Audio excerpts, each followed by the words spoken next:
고개 숙여 기도하겠습니다. 하나님 아버지 감사합니다. 이 시간 말씀 듣는 시간에 성령께서 조명하셔서 깨닫게 하여 주시옵소서. 하나님의 말씀이 우리의 심령 속에 담겨 다시 오신다 약속하신 그 주님의 말씀을 믿고 시대를 분별하며 주님을 기다리며 사모하며 하나님의 나라를 바라보는 저희들이 될 수 있도록 주여 이 시간 깨닫는 은혜를 허락하여 주시옵소서. 이 모든 말씀 우리 구주 예수님의 이름으로 기도드렸습니다. 아멘. 아멘. 할렐루야. 호산나. 주님의 이름으로 오시는 예수 그리스도를 환영합니다. 아멘. 제가 주보 그 칼럼을 통해서 설명드렸던 것처럼 종료주일은 예수님께서 십자가를 지시기 위해서 예루살렘에 입성한 날에 당시의 사람들이 예수님을 메시아로 믿고 종려가지를 흔들며 아주 열렬히 환영했던 그것을 기념하는 것이죠. 그런데 정말로 며칠이 지나지 않아서 이 예루살렘의 백성들은 이제 예수님을 십자가에서 못 박아 죽이라고 외치는, 또 그 죽여지는 사건을 또 경험하게 됩니다. 주님은 근데 이 고난과 죽음을 이미 알고 계셨습니다. 하나님의 예언의 말씀이 성취된 것입니다. 하나님의 구원의 뜻을 이루시기 위해서 예수님은 예루살렘에 입성하셨고 그 길은 고난과 죽음과 십자가의 길이라는 것을 알고 계셨습니다. 그리고 그 구약의 성취를 주님께서 이루신 겁니다. 성경은 이미 이 구원의 뜻을 이루기 위해서 예루살렘에 예수님께서 어떻게 입성할 것인지 것도 이미 가르쳐 주셨죠. 스가랴 9장 9절을 찾아보면 이렇습니다. 시온에 따라 크게 기뻐할지어다. 예루살렘에 따라 즐거이 부를지어다. 보라, 내 왕이 내게 임하시나니 그는 공의로우시며 구원을 베푸시며 겸손하여서 나귀를 타시나니 나귀의 작은 것 곧 나귀 새끼니라. 아멘. 예수님도 이 예언의 말씀이 일어날 정확한 시간과 장소를 아시기 때문에 제자들에게 예루살렘을 입성하기 전에 아무도 타보지 않은 나귀 새끼를 데려오시라고 말씀하시고, 또 제자들은 순종해서 나귀를 데리고 오려고 할 때 주님께서 필요하시다고 하니 순순히 그 나귀를 내어주고 주었다라고 마가복음 11장 1절부터 10절의 말씀을 통해서 확인해 보실 수가 있습니다. 이건 우리가 너무나도 잘 아는 이야기입니다. 중요한 것은 여기서 예수님은 자신이 무엇을 하셔야 하는지를 알고 계셨던 분이셨고, 또 미래에 어떤 일들이 성취되는지 알고 계시는 메시아, 하나님의 아들이셨습니다.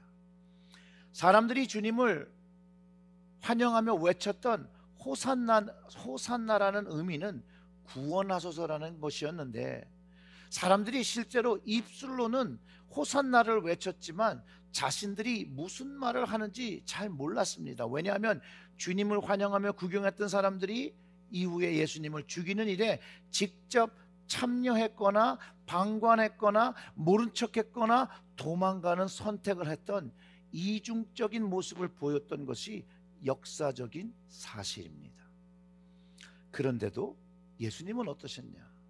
십자가를 지시기 위해서 예수님 예루살렘으로 오셨고, 그리고 거기서 기꺼이 십자가를 받으셨고, 그 모욕을 받으시며 십자가를 받으시며 자신을 못 박은 사람들을 향해서 용서를 구하시며 십자가에서 죽으셨다라는 것이. 그뿐만 아니라 주님은 죽으실 때 다시 부활하실 것을 이미 아셨기 때문에 주님은 다시 살리실 하나님을 신뢰하며 그 생명을 맡기며 죽으셨고, 그 사흘 후에 예언의 말씀처럼 주님이 말씀하셨던 그것처럼 주님은 다시 부활하셨다는 것이, 이것도 역사적인 사실입니다. 여기서 우리가 중요하게 생각해야 되는 것은 이것입니다. 주님의 예언하신 모든 말씀은, 주님의 말씀은 모두 성취되었다라는 것이에요. 예수님이 십자가를 지시게 예루살렘에서 고난을 받으시고 예언대로 십자가에 죽으심으로 우리의 죄를 용서하셨고요, 그게 성취되었고요. 그리고 성경의 기록과 주님의 말씀대로 사흘 만에 부활하셔서 제자들에게 나타나심으로 그 부활의 예언도 성취하셨습니다.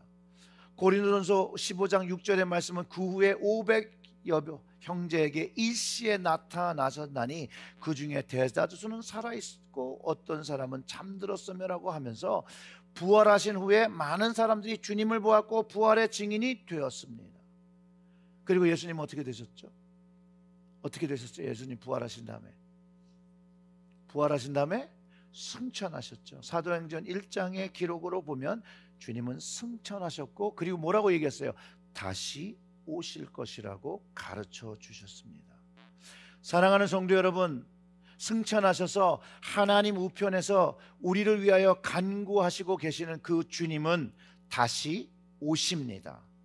이것이 하나님의 계획이자 예언의 말씀으로 다시 오시는 예수님으로 인하여 또 다시 한번 이 말씀은 성취될 것입니다. 오늘의 본문의 말씀처럼 주님께서는 택하신 자들을 끝으로부터 하늘까지 모으셔서 하나님의 나라로, 영원한 나라로 우리 모두를, 구원받은 자들을, 택하신 자들을 인도하실 것이라는 것이에요. 이것도 예언의 말씀이자 주님의 약속이자 주님께서 성취해 주실 말씀이라는 것이에요. 그리고 주님께서 또 우리가 마가복음 이 13장을 통해서 계속해서 묵상하는 것, 다시 오시기 전에의 징조에 대해서 제자들에게 가르쳐주고 계셨다는 거예요. 재난의 징조와 사람의 미혹과 난리의 소문과 전쟁과 지진과 기근에 대해서 말씀해 주시고, 이런 때가 되면 뭘 하라고 그랬어요? 그 미혹을 편하고 천국만국의 주님의 복음을 전하고 성령이 주시는 말씀을 입에 담아 전하고 살아야 된다고 가르쳐 주셨잖아요.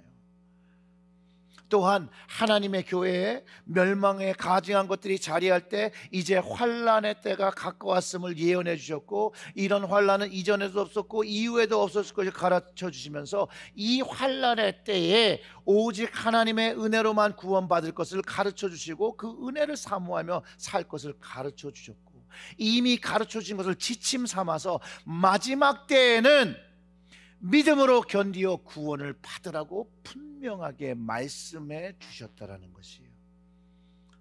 그리고 오늘 본문 말씀이죠. 24절과 25절의 말씀을 보면 그때에 그 환난 후 해가 어두워지며 달이 빛을 내지 아니하며 별들이 하늘에서 떨어지며 하늘에 있는 권능들이 흔들리리라. 아멘. 언제 별들이 하늘에서 떨어지고 해와 달들이 빛을 내지 않게 되고 하늘의 권능이 흔들린다고 했어요?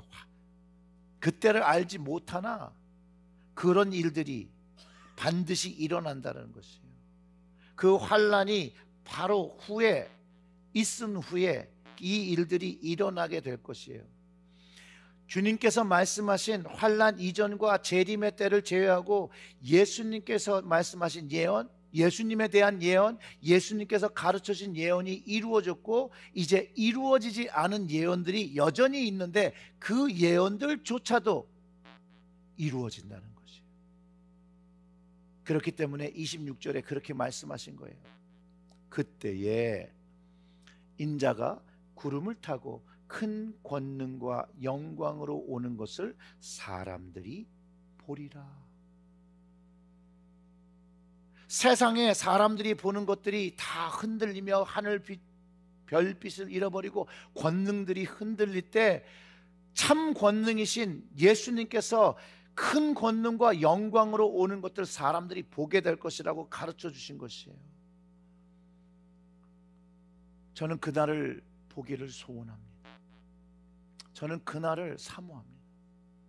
그때가 되면 성경을 통해서 가르쳐진 그 모든 것들이 진실이 되는 것을 체험하게 되는 날이라는 것이에요. 이미 죽었던 잠자는 자들도 깨어 살아있는 자들도 주님 그 심판의 주 오르시는 것으로 보게 된다는 것이에요. 신약의 성경의 모든 말씀이 담고 있는 그 진리의 말씀들이 진짜라는 것을, 실제 일이라는 것을 경험하게 되는 것이라는 거예요. 주님은 아주 분명하게 승천하신 주님께서 다시 오심에 대해서 가르쳐 주셨고, 또 그 주님의 예언, 그 말씀은 반드시 이루어진다라고 이렇게 말씀하셨어요. 천지는 없어지겠으나 내 말은 없어지지 아니하리라. 그리고 그때가 되면 27절의 말씀을 함께 읽어보겠습니다. 또 그때에 그가 천사들을 보내어 자기가 택하신 자들을 땅끝으로부터 하늘 끝까지 사방에서 모으리라. 아멘. 오늘 말씀 속에 주님께서 땅끝으로부터 하늘까지 가서 모으실 주님께서 택하신 자들이 있다라고 가르쳐 주시는 것이에요. 땅끝부터 하늘까지라는 의미는 하나님이 통치하시는 모든 것, 하나님의 힘이 미치는 곳이 않는 것이 아무것도 없는데 그 모든 곳, 거기에 주님께서 택하신 자들이 있고 그때가 되면 그들을 모으신다는 거예요. 그럼 이 택하신 자가 누구냐?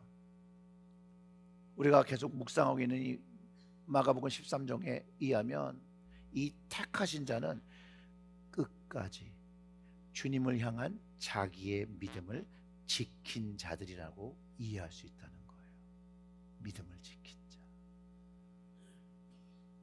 주님께서 이 모든 것들을 미리 가르쳐 주신 것을 기억하고 사람의 미혹이 있을 때 주님의 말씀으로 그 미혹을 이기고 주님께서 부탁하신 사명으로 주신 복음을 담대히 전하고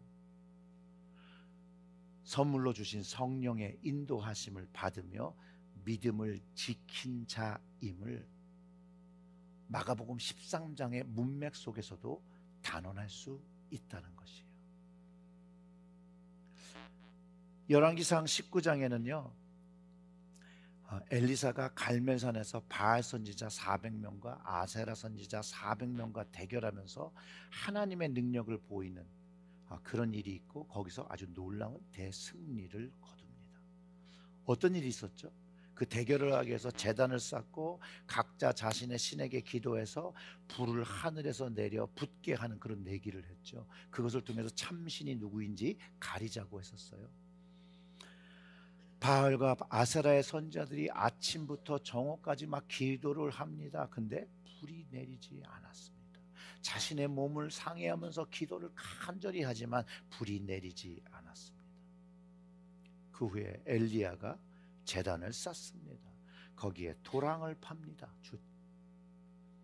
그리고 물을 붓습니다. 그리고 엘리야가 간절히 기도하며 참된 하나님이 누구인지 알게 해달라고 기도를 하자마자 여호와의 불이 내려왔습니다. 여호와의 불이 내려왔습니다.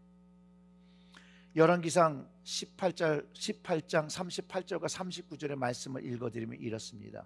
이에 여호와의 불이 내려서 번제물과 나무와 돌과 흙을 태우고 또 도랑의 물을 핥은지라 모든 백성이 보고 엎드려 말하되 여호와 그는 하나님이시로다 여호와는 그는 하나님이시로다 하니.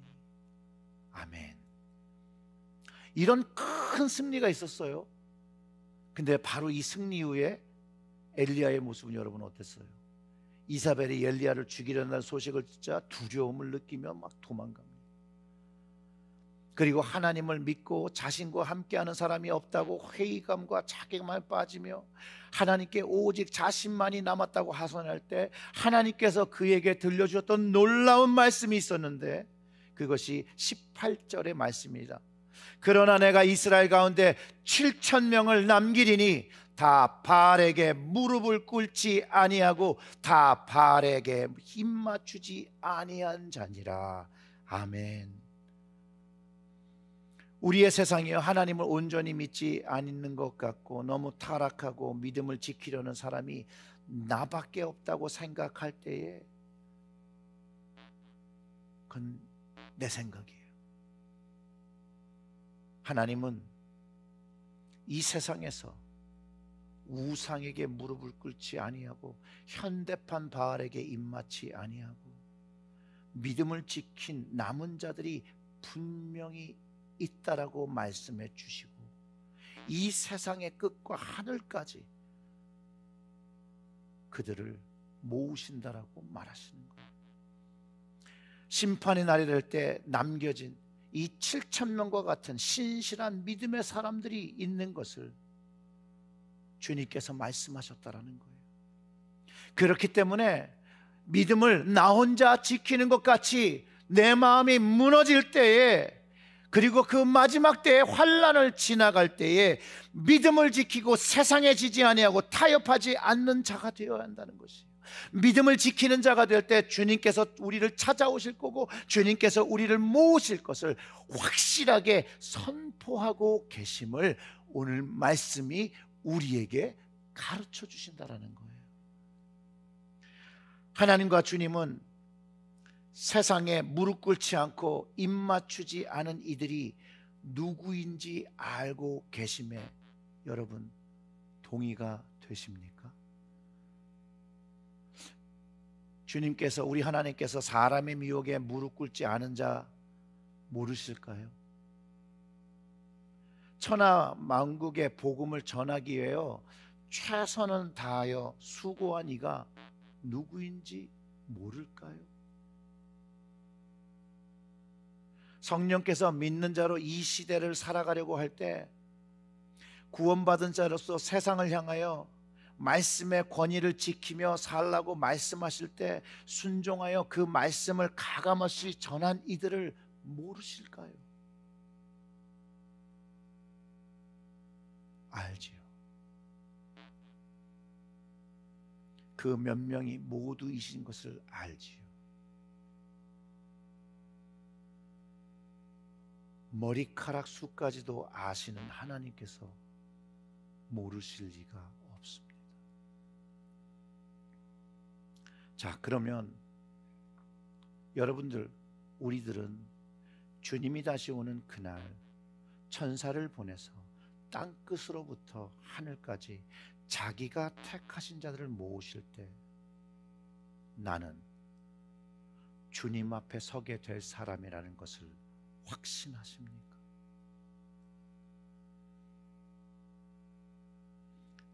주님 오시는 그때 여러분 주님 앞에 서서 주님께서 우리들을 반갑게 마주해 주실 것이라고 여러분 정말 그 확신의 믿음이 있습니까?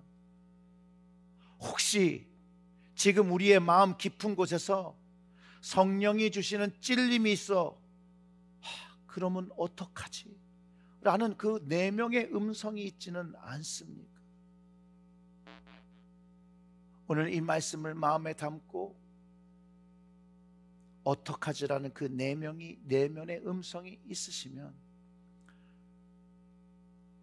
사도행전에 나오는 그 이야기를 통해서 한번 해답을 찾아보시길 바랍니다. 사도 바오로가 성령 체험을 한 후에 설교를 하죠. 그 설교를 통해서 예수 그리스도가 하신 모든 일과 말씀하신 것을 아주 짧게 정리해서 주신 그 말씀을, 성령님께서 주신 말씀을 그가 가감없이 전합니다. 그랬을 때 사도행전 2장 36절의 말씀은 이렇게 얘기합니다. 그런즉 이스라엘 온 집은 확실히 알지니 너희가 십자가에 못 박은 이 예수를 하나님이 주와 그리스도가 되게 하셨느니라 하니라 라고 하면서 그들이 배척하고 따르지 않고 불순종했던 예수님께서 약속의 구원자이시며 주인이심을 선포했을 때 성령님께서 그 말씀을 듣고 있던 사람의 마음에 찔림을 주셨어요. 성령님은 이와 같이 하나님의 말씀을 우리에게 전달해 주시며 우리에게 찔림과 감동과 은혜와 변화를 촉구하시는 분이라는 거예요. 그래서 이런 반응이 나타난다고 사도행전에 그것을 기록하고 있는 것이에요. 사도행전 2장 37절 38절을 보면 이렇습니다. 그들이 이 말을 듣고 마음에 찔려 베드로와 다른 사도들에게 물어 이르되 형제들아 우리가 어찌할꼬 하거늘 베드로가 이르되 너희가 회개하여 각각 예수 그리스도의 이름으로 세례를 받고 죄 사함을 받으라. 그리하면 성령의 선물을 받으리니. 아멘. 말씀을 듣고 마음에 찔림이 있는 것은 너무나도 좋은 일이며 너무나도 희망적인 일입니다. 말씀을 듣고도 아무 감흥이 없는 사람이 정말 문제에 봉착하고 있는 것이죠. 혹시 내 마음속에 그런 찔림이 있고 어떡하지라는 마음이 있다라면 지금 이 순간 하나님 앞에 회개하며 죄 사함을 받으면 됩니다. 사랑하는 성도 여러분, 마음에 찔림이 있는 우리 모두 한 사람 한 사람을 위해서 예수 그리스도께서 십자가에서 죽으셨고 그 죄를 모두 용서하셨고 죽으실 때에도 주님께서 아무것도 모르고 짓는 죄니 용서해달라고 우리를 위하여 기도하셨던 것을 기억하셔야 합니다. 그리고 부활하심으로 그 죄 사하심에 대한 확증을 하여 주시고 그 주님의 마음을, 주님의 용서를 진실하게 받은 모든 사람들에게 영원한 생명을 허락하여 주셨습니다. 그리고 한 가지 더 보너스를 주셨는데 바로 성령의 선물입니다. 이 보너스 선물, 이 성령의 선물을 받으시기를 주님의 이름으로 축원합니다. 이것은 택하신 자가 받고 누리는 선물이에요. 그래서 성령의 선물을 받았기에 감사함이 있습니다. 여러분, 이 선물을 누리고 싶지 않으십니까? 이 성령의 선물을 받으면 내 인생이 바뀝니다. 이전의 삶과 이후의 삶이 극명하게 바뀝니다. 이 성령의 선물은 인생을 바꾸는 선물입니다. 받기 전과 받은 후의 삶이 완전히 다른데요, 이 선물을 가진 자는 사람의 미혹을 거절할 수 있습니다. 복음을, 아무도 복음을 전하지 않는 그곳에서 복음을 계속 전할 수 있습니다. 왜냐하면 성령님께서 내주하시며 함께 하시며 인도해 주심을 경험하고 살아가기 때문입니다. 바로 그 마음의 제단에 성령의 불이 임했기 때문입니다. 하나님의 불이 임하였습니다. 꺼지지 않는 영원한 생명의 불이 임하였기 때문에 그 마음이 불타기 시작합니다. 저는 주님을 만났을 때 이 성령을 체험하며 이 불을 가졌습니다. 그리고 이 불을 가지며 오늘날까지 살아오고 있습니다.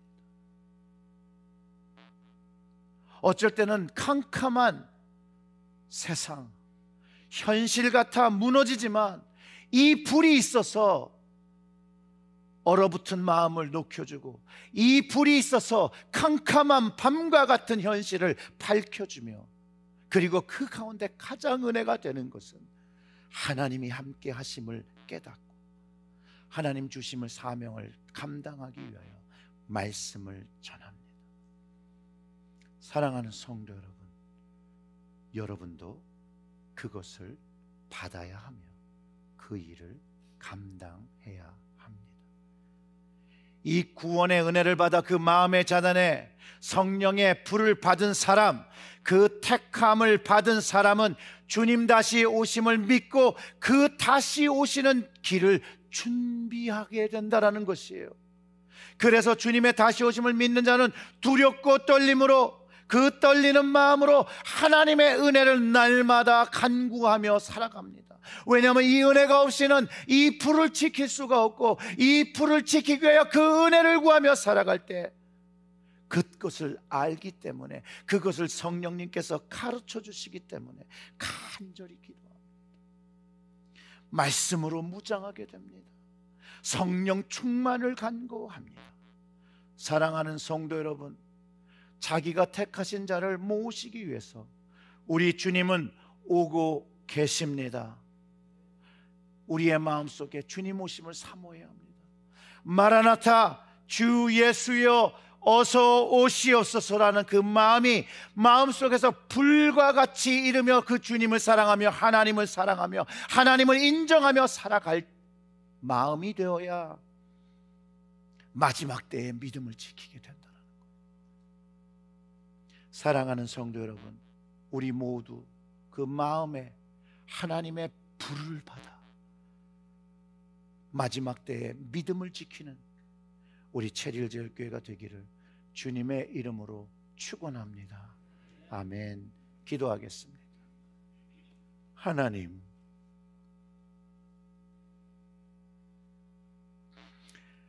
불쌍히 여겨 주시옵소서. 십자가를 바라봅니다. 나를 위하여, 나를 온전하게 하기 위하여, 용서하기 위하여 십자가를 지신 믿음의 주이신 주님을 바라봅니다. 그리고 주님께서 말씀하시는 그 음성을 마음에 담게 하여 주시옵소서. 내가 너를 용서하였다. 내가 너를 용서하였다. 내가 너를 위하여 이 십자가를 지었다는 그 주님의 음성을 마음에 담고 주님 앞에 서며 기도할 때, 주여 우리의 마음의 제단에 성령의 불을 부어 주시옵소서.